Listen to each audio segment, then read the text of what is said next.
we wanted to do a 24-hour challenge to reflect the 24-hour care that the Macmillan nurses provide. Everybody in the team basically, sadly, has a story of somebody of a family or a friend who they know who's lost to cancer or who's currently fighting cancer and experiencing the great care that the Macmillan nurses provide. Earlier this year, my uncle John Patterson died of a brain tumour after he was ill for several months. So the personal drive was there to raise some money for Macmillan because they were really good with his family when he was ill. So just wanted to show a token of my appreciation. Last year my father-in-law was diagnosed with terminal cancer whilst my wife was heavily pregnant, and 3 months later he was gone, and he never got to meet his grandson. And during that really difficult period, the Macmillan nurses played a critical role in helping the family, and so we wanted to raise funds to help give something back to them and to raise awareness of the 24-hour care which they provide. We really help families. Andy tentatively mentioned this vague plan that he had, and as the plan unfolded I thought, that sounds brilliant, and I said yes there and then. So we wanted to do something which turned heads, which raised a smile, and which hopefully encourages people to dig deep and donate a few pounds. The challenge was to ride 3 Boris bikes around the first stage of the Tour de France. If you've not seen a Boris bike, it's basically just like an old lady's bike with a basket designed to cycle around cities. They weigh an absolute ton. And I know that it's tough, and I've done it on road bikes. I knew on Boris bikes it would be insanely difficult.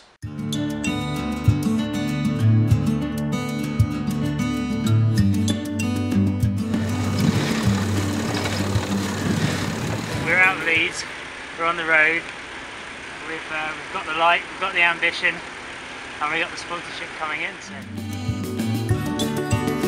Stage 1 of this year's Tour de France is absolutely glorious, pretty much from start to finish, but the Yorkshire Dales are stunning, and the 3 main climbs are amazing, even though you're coughing and spluttering hauling this 23 kilo Boris bike up the hill. The guys set off at a hell of a pace. They, I think, and we certainly thought that actually this is quite achievable. Then about 40 kilometres in, we got to the first hill, Kidstone. As Dave Barker, the first of the group to appear, came round the corner, we could see that actually he was under quite a bit of strain, and these bikes were clearly a lot heavier than Lewis or I had appreciated. And as the other 2 followed him up, you could see it on their faces. It was going to be quite tricky. I think he's about to throw up in the verge.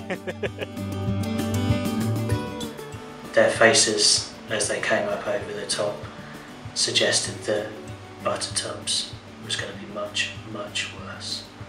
Buttertubs is about 4.5 kilometres of nearly 300 metres of ascent, a maximum gradient of 20%. We knew that this was really going to hurt the guys. I don't think they knew quite how long or how high it was. Okay, this is Buttertubs, the infamous Buttertubs, and it's got a great view, and it also shows a nice picture of suffering, like these guys aren't suffering enough. Oh.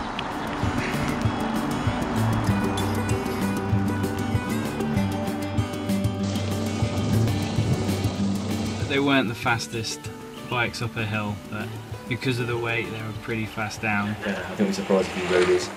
You can imagine it, they were there in a full tuck, lycra up, hammering down a hill, and the 3 blokes on £50 Boris bikes with baskets which come tanking past them.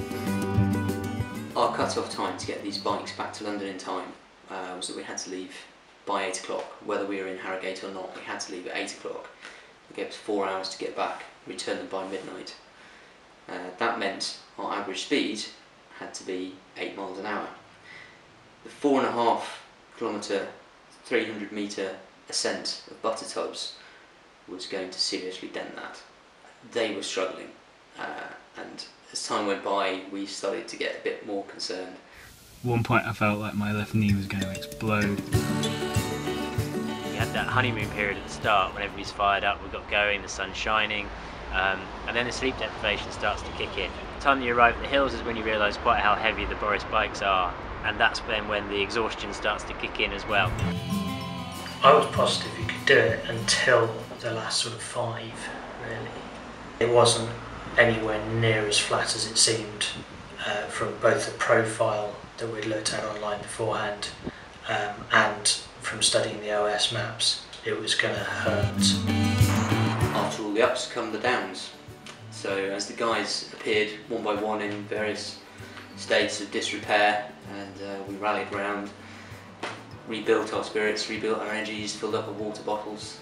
The support team were key at all times, obviously, to the challenge with the food supply and the good cheer. Without a good tuna sandwich, man can't ride anywhere. Awesome! Yes! Everyone we met en route was amazing. Most people that we encountered were cyclists who couldn't believe what we were doing. We had various comments, variations on a theme of "you're mad." I lost track of the amount of people saying, "That's a Boris bike," as they rode by. It was fantastic to see the double take they gave us, and you could see the thought process of was that a Boris bike? Are those guys on Boris bikes? Fantastic! And quite a few people stopped to say hello. Some people doubled back, and some also gave us donations to the cause, which was brilliant. A group of 3 London bikes actually met a big red London bus coming in the opposite direction, which was really bizarre in the middle of the Yorkshire Dales. And the bus conductor gave us £5 there and then. I had the privilege of doing some radio interviews on the route. If you are out and about on stage 1 of the tour, that's from Leeds to Harrogate, then you need to look out for a group of lads who are on Boris bikes. And getting to hear their reactions to what we were doing, and that definitely fires you up, helps fire up the team, and makes you believe in that you can complete it. And when the guys finally rolled in, there was, I think, mostly a sense of relief. We needed to get the stuff in the van and hit the road as soon as possible if we had stood a chance of making it back to London in time to dock the Boris bikes within the 24-hour period. Okay, let's go. Tom says 3.5 hours to get back to London. That gives us an ETA 11:45. It was always going to be close. As we set off, we started to claw back some of that time until we got to the M1. And reports are coming in of a diversion at junction 18 on the M1. Traffic is already backing up on that diversion, and you really need to allow extra time for your journey. And then we started to panic a bit. The Boris bikes might be cheap to hire, but if we don't get them back within 24 hours, we've got a pretty hefty fine to pay. We're trying to raise money here, not lose it. When we pulled off the M1 on the way back down, I hit the diversion. The traffic was so slow, we knew we weren't going to make it. We just gutted. We got into London half an hour after our proposed time, just outside that 24-hour window. We didn't really know whether we could complete it. We thought we might, but it was a very short notice event with not much planning, but a lot of enthusiasm, a lot of laughter, and okay, we were slightly outside the time limit maybe at the end, but ultimately I think we pulled it off. It goes to show again, if you have a silly, tell somebody, tell more people, get to the point where you actually have to do it, and then just go and do it, because it will be brilliant, even if it's unplanned and uncoordinated, like ours. You'll have a lot of fun, and hopefully you'll raise a lot of funds for a good cause. Boris Bike Challenge was a way of taking something very British, putting it into an international sporting event, putting that British stamp on the event on stage 1 of the 2014 Tour de France.